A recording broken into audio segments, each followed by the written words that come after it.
जैसे कि आप देख सकते हैं यहाँ पे, सबसे पहले हम समझते हैं चीज़ें जो हैं, नॉर्मल चीज़ें जो आपको जाननी चाहिए, फिर मैं आपको एक्सेल शीट पे वो चीज़ें दिखाऊंगा कि वो कैसी दिखती है actually. Introduction of ribbon. So जो ऊपर में आपको दिखता होगा कुछ ब्लैक कलर सा, आपने देखा होगा अभी यहाँ पर भी, ये वाली जो चीज़ है, ये वाली जो चीज़ आपको दिख रही है, इसको हम बोलते हैं रिबन। इसके अंदर टूल बार्स रहता है, आपका quick access toolbar and all those things रहते हैं। इसको भी हम डिटेल में समझेंगे, लेकिन ओवरऑल अगर हम देखें तो रिबन उसको ही बोलते हैं, ठीक है। ऊपर में एक ऐसे रहता है और रिबन आप कोरिलेट कर सकते हैं शायद। अब हम समझते हैं कि वर्कबुक एंड वर्कशीट एक्चुअल में क्या होता है। यहाँ पे आप देख सकते हो, ये जो वर्क स्पेस है, यहाँ पर ये जो एलिमेंट है, हाँ पर ऑटो सम जो दिया हुआ है, ये नाम है आपका वर्कबुक का, ठीक है।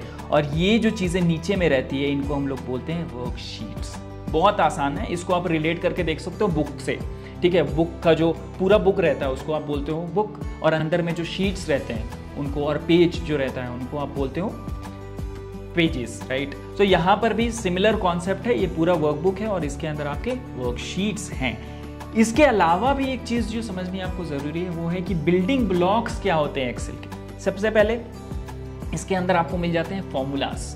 आपने सुना होगा सम इफ, ऑल दीज थिंग्स, सुनने में आता है, हो सकता है आपने यूज़ नहीं किया हो, कोई बात नहीं भी यूज़ किया है तो हम यहाँ यूज़ करने वाले हैं इस कोर्स में, तो उसकी टेंशन की कोई बात नहीं है। फॉर्मूलाज, सेल जो रहता है, अब जो एक आपका ऐसे बना रहता है रेक्टेंगुलर टाइप का, आपने देखा होगा शीट पे, तो उसको हम लोग बोलते हैं सेल। यहाँ पे जैसे आप देख रहे हो, और सेल के अंदर आप वैल्यूज डालते हो, ये सब चीज़ें। चार्ट्स भी बना सकते हो, आपने देखा होगा बहुत खूबसूरत सुंदर चार्ट वगैरह रहते हैं जो कि कलरफुल रहते हैं, जिसमें आप प्रेजेंटेशन के टाइम भी शो करते हो, तो वो सारी चीज़ें भी इसके बिल्डिंग ब्लॉक्स के अंदर ही आता है।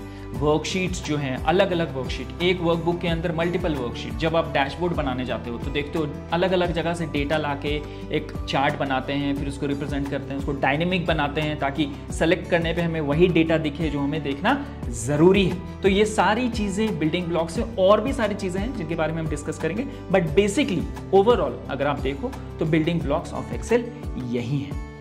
अब हम धीरे धीरे चलेंगे इसकी डिटेलिंग में। जैसे हमने समझ लिया कि रिबन क्या है, अब हम एक्सप्लेन करेंगे कि रिबन एक्चुअली क्या है, उसके अंदर क्या चीज़ें हैं और ये सारी चीज़ें।